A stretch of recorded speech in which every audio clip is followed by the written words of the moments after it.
Hanamkonda police station తీసుకువెళ్ళి మమ్మల్ని 12 గంటల రాత్రి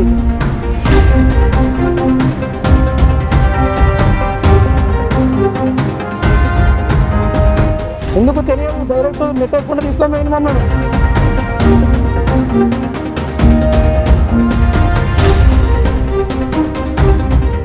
ఆ శవాన్ని కూడా ఒక అనాథలకి వేసుకోవాలి సార్.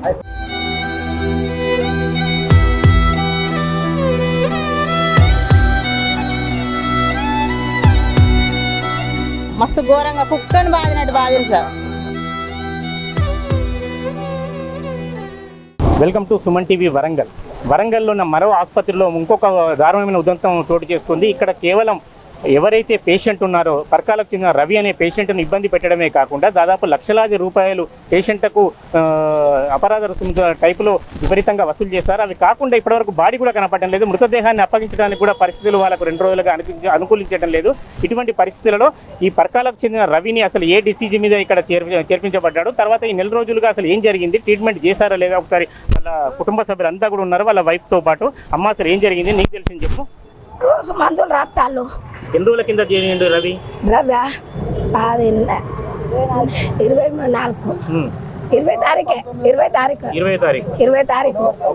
20 తారీఖు పోయిన నెల 20 తారీఖు వచ్చింది. పోయిన నెల అంటే ఫిబ్రవరి నెల.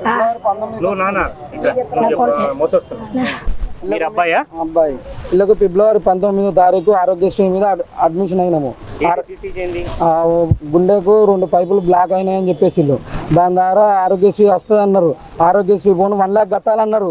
సరతి అయినా 1 లక్ష అయినా కట్టినాము. ఈ విషయం బయట కూడా చెప్పొద్దు అన్నారు. సరతి అనేది చెప్పకుండా కూడా ఆరోగ్యశ్రీ మీద అని చెప్పేసి మాట్లాడుకున్నాక విత్ మెడిసిన్ కూడా ఇస్తారు. ఆరోగ్యశ్రీ స్టార్టింగ్ రాలేదన్నారు. అది అట్లా ఆపిల్ కొన్ని రోజులు మళ్ళీ తర్వాత ఆరోగ్యశ్రీ వచ్చిందన్నారు. వచ్చినాక మేడం ఏటో లండన్కి పోతుంది, మేడం వచ్చినాక చేస్తుందని డాక్టర్ స్వేచ్ఛ మేడం 24వ తారీఖు నాడు ఆరోగ్యశ్రీ అప్రూవ్ వస్తే మేడం 4వ తారీఖు నాడు ఆపరేషన్ చేసింది. ఆపరేషన్ చేసినాక మనిషిని నడిపించిళ్ళు, తినబెట్టిళ్ళు. మళ్ళీ 4-5 రోజుల తర్వాత ఆయాసం వస్తుందని చెప్పేసి మళ్ళీ ఓపెన్ చేసి చూడాలని చెప్పేసి మళ్ళీ రీఆపరేషన్ చేసింది. రీఆపరేషన్ చేసి వెంటిలేషన్ పెట్టి ఉంచింది. వెంటిలేషన్ ఉన్నాక కిడ్నీల మీద ఎఫెక్ట్ పడ్డది అన్నది. కిడ్నీ మీద ఎఫెక్ట్ పడ్డాక డయాలసిస్ చేసుకోవాలన్నది. డయాలసిస్ ఆరోగ్యశ్రీ మీద రాదన్నారు. దానికి 40,000 కట్టించుకున్నారు. అట్లా కూడా కట్టినాము. రోజు చేయాలని రోజు 40,000 కట్టంగా కూడా రోజు 3,500 డయాలసిస్ తీసుకుంటారు. విత్ మెడిసిన్ 20,000 రోజుకి 20,000 మెడిసిన్, 3,500 డయాలసిస్ ఫీజు, మెడిసిన్ 20,000 15,000 ఏ రోజు తగ్గకుండా తీసుకున్నారు. ఆరోగ్యశ్రీ నడుస్తా అంటే కూడా ఈ మెడిసిన్ స్టార్టింగ్ నుంచి విత్ మెడిసిన్ బ్లడ్ ప్లేట్లెన్స్ ప్రతి ఒక్కటి మాదే. ఆరోగ్యశ్రీ మీద మాకు వచ్చింది ఓన్లీ బెడ్ తప్పించి ఏం లేదు. ఇలా బెడ్ ఉన్న ఒక ఆపరేషన్ చేసి ప్రతి ఒక్క మెడిసిన్ మీద తీసుకున్నాం. ఇళ్ళకి వచ్చి 35 రోజులు. మార్చి 19వ తారీఖు నాడు మీకు ఆరోగ్యశ్రీ నెల అవుతుందమ్మా, మీకు అయిపోతుంది. మీరు డిశ్చార్జ్ అయ్యి మనీ పరంగా అవుతారా, లేకపోతే మీరు వేరే ఆల్టర్నేట్ సెకండ్ ఆప్షన్ తీసుకొని వేరే హాస్పిటల్ వెళ్తారా అన్నారు. మా నాన్న మంచిగా ఇల్లనే సెట్ అవుతాడు, ఇల్లనే ఆప్షన్ తీసుకొని ఇల్లనే ఉండి మనీ కట్టుకుంటాం అన్నాం. ఎమ్మెల్యేతో ఫోన్ చేయించుకున్నాం. ఎమ్మెల్యేతో ఫోన్ చేస్తే భూపాలపల్లి ఎమ్మెల్యే అజనార్ గారు, భూపాలపల్లి ఎమ్మెల్యే గంటా సత్యనారాయణతో ఫోన్ చేయించుకున్నాం. ఆ సార్తోనో వాళ్ళు మెడిసిన్ తెచ్చుకొని మేము చేస్తామని చెప్పినాడు సీఈఓ. ఇక్కడికి వచ్చినాక మీకు 2-3 రోజులు టైం ఇస్తాం, అంతకంటే ఎక్కువ ఏమన్నారు. సరే సార్ అప్పటి వరకు అడ్జస్ట్ చేసుకుంటాం, మా నాన్న ఎట్లయినా బతికేయండి సార్ అని చెప్పి. ఏం కాదు సెట్ అవుతాండి, ఒక అవుట్పుట్ మూత్రం అవుట్పుట్ వస్తే మీకు సెట్ అయినట్టు అన్నారు. 6 days అవుతుంది. ఇంకా సార్ ఏమైంది సార్ అంటే ఇంకా కొద్దిగా ఇన్ఫెక్షన్ ఉన్నది, అప్పటికిప్పుడు తగ్గిందని. నిన్న కూడా నాకు 3.9 ఉన్నది 2.3కి వచ్చింది. రిపోర్ట్స్ మాకు ఏం చూస్తలేరు. మనిషిని చెప్పుడు రిపోర్ట్స్ మనకి ఏమి ఇచ్చేయలేదు. 2.3 వచ్చిందని చెప్పింది. నిన్న కూడా తగ్గింది బాబు, మీకు సెట్ అవుతాడు, కాకపోతే వెంటిలేషన్ మీద ఇంకా 10-20 రోజులు పడుతుంది అన్నారు. మరి 10-20 రోజులు అయితే మీరు రోజుకి 50,000 బిల్లు అంటారు. మాత్రం కాదు, మీ సెకండ్ ఆప్షన్ నిమ్స్ పట్టుకొని పోతాం, ఎల్ఓసి పెట్టుకొని అంటే సరే డిశ్చార్జ్ చేస్తామన్నారు. కేసీట్ పంపించిళ్ళు, డిశ్చార్జ్ బిల్లు వేసిళ్ళు. నిన్న డిశ్చార్జ్ బిల్లు పోయి పైన కట్టినాము, కిందికి వచ్చినాము. బిల్లు 1,76,000 వేసిళ్ళు. అది బిల్లు క్లోజ్ చేసుకొని కిందికి వచ్చినాము. 1,76,000 ఎంతో కట్టి చేసుకున్నాక కిందికి వచ్చినాము. ఆ పేజ్ వెంటిలేషన్ మీ మా అంబులెన్స్లో మేము పంపిస్తా అన్నారు. మా అన్నది హాస్పిటల్ ఉన్నది, మేము అంబులెన్స్ తెచ్చుకుంటా అన్నాం. తెచ్చుకున్నాక వాళ్ళు పేషెంట్ని తీసుకొస్తా అంటే వాళ్ళకి వెళ్ళి వెంటిలేషన్ మీద నాన్న ఇట్లా పడిపోయి ఉన్నాడు, కళ్ళు ఏం తెరుస్తలేడు. మా అమ్మ చూసింది, ఏంది అట్లున్నాడు, చేతులు పడిపోయినా ఏడుస్తాంది. మేము భయపడతాము. స్పర్శలు ఏం లేదు, చేతులు ఇట్లా పడిపోయినా, కళ్ళు లేదు, ఏం లేదు. మా అమ్మమ్మ చూసి ఎడతాంది, గట్లున్నాడు ఏమైందంటా అంది. అల్లకెళ్ళి గుంజుకు వస్తా అంటేనే వాళ్ళు ఏది ఒత్తకుండానే వట్టిగానే తీసుకొస్తాళ్ళు. మళ్ళీ మా టెక్నీషియన్ వచ్చి ఆ పల్స్ లేదు ఏం లేదన్న చూస్తున్నా అది పెట్టిండు, పల్స్ లేదు, ఆటో వచ్చింది ఏది లేదు. ఆటో వచ్చిన కానీ ఏ సిబ్బంది రాలే, మాకు ఏది రాలే, వాళ్ళు సీరియస్నెస్ వెళ్ళే పానం ఏందని చెప్పలే, ఏదని చెప్పలే. తీసుకుపోయి లోపడేసి కూర్చున్నాము. వాళ్ళే డైరెక్ట్ పిలిచి మేము మాట్లాడతామని మీ పెద్ద మనుషులు రమ్మని చెప్పిళ్ళు. 6 గంటల నుంచి 11 గంటల దాకా పైన ఈసారి రావాలి ఆసారి రావాలి. నిన్న సాయంత్రం 6 గంటల నుంచి 11 గంటల దాకా పైన కూర్చోబెట్టుకున్నారు. ఈసారి రావాలి ఆసారి రావాలి, మీకు న్యాయం చేస్తామని అలా కూర్చోబెట్టుకున్నారు. 11 గంటల వరకు విలేకరులు వచ్చిన వాళ్ళందరూ పోయినాక, మా ఊరు సిబ్బంది కూడా మార్నింగ్ మాట్లాడదాం పోయినాక 12 గంటల రాత్రి నన్ను, నా తమ్ముడిని, మా చుట్టాలను, లేడీస్ను ఎటువంటి మహిళా కానిస్టేబుల్ లేకుండా పోలీస్ స్టేషన్, మా హన్మకొండ పోలీస్ స్టేషన్ తీసుకువెళ్ళి మమ్మల్ని 12 గంటల రాత్రి. ఎందుకు తెలియదు, డైరెక్ట్ నెట్టేసుకుంటే తీసుకొని వెళ్ళి మమ్మల్ని అలా కూర్చొని ఏడుస్తున్నాం. మేము డైరెక్ట్ ఎక్కించుకొని మీరే ఏడుస్తున్నాం. అలా మేము ఎటువంటి ఏ దౌర్జన్యం చేయలే, ఇంత దాన్ని చేయలే. మమ్మల్ని అందరిని ఎక్కించుకొని దౌర్జన్యంగా తీసుకొని వెళ్ళి లేడీస్ని కూడా తీసుకుపోయి హన్మకొండ పోలీస్ స్టేషన్ కూర్చోబెట్టిళ్ళు.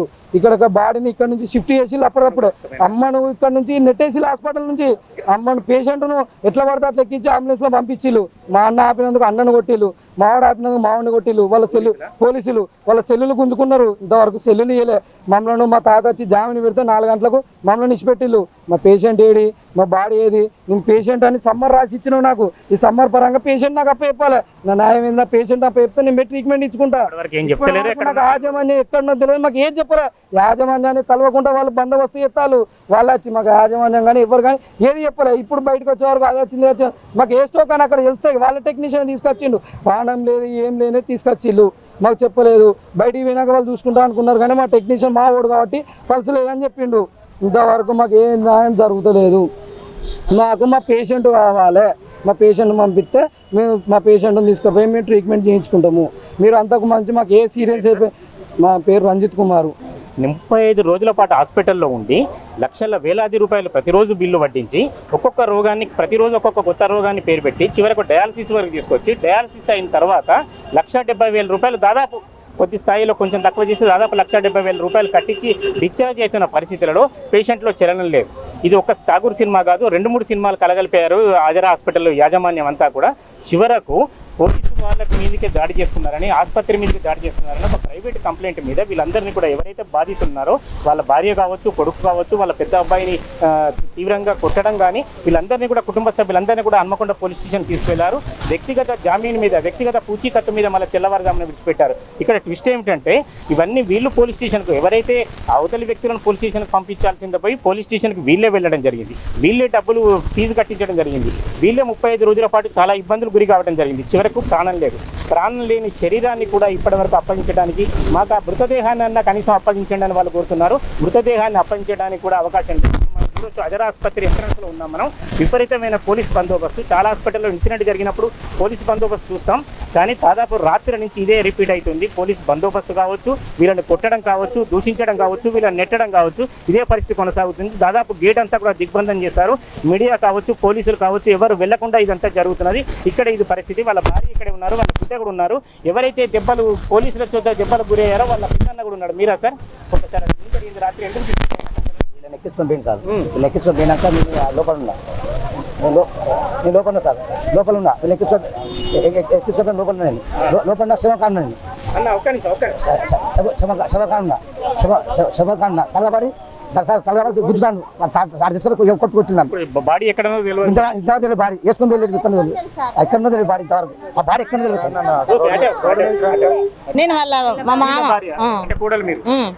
మామయ్యను పోలీసులు అంబులెన్స్ వేసుకొని వెళ్ళు మా ఆయనను కొట్టిల్లు. ఎందుకు కొడతారు సార్, మేము దొంగతనం చేసినామా, మేమేమన్నా అన్నమా అన్నా కూడా వాళ్ళు వినకుండా బయటికి దొబ్బి ఎక్కడ మంది నడవని టైంలో మమ్మల్ని 12:30 1 టైంలో మస్తు ఘోరంగా కుక్కని బాదినట్టు బాధిలు సార్. ఆ శవాన్ని కూడా ఒక అనాథ లెక్క వేసుకోవాలి సార్.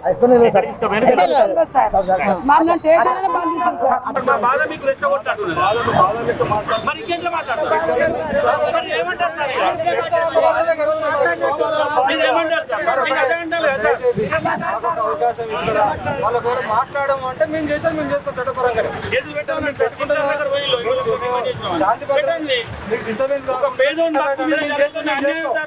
మా వల్ల ఇంకో నలుగురు కళ్ళు తెచ్చుకోవా? అదర్ హాస్పిటల్ అంటే సుప్రీం కాదు కదా, ఏం కాకన్నా పై అధికారులు కూడా ఉంటారు కదా. నమ్మకం లేదు. హన్మకొండ పోలీస్ స్టేషన్ తీసుకువెళ్ళి మమ్మల్ని 12 గంటల రాత్రి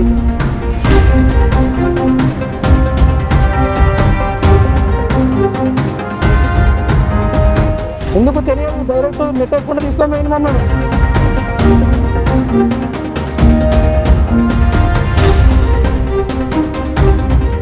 ఆ శవాన్ని కూడా ఒక అనాథ లెక్క వేసుకోవాలి సార్.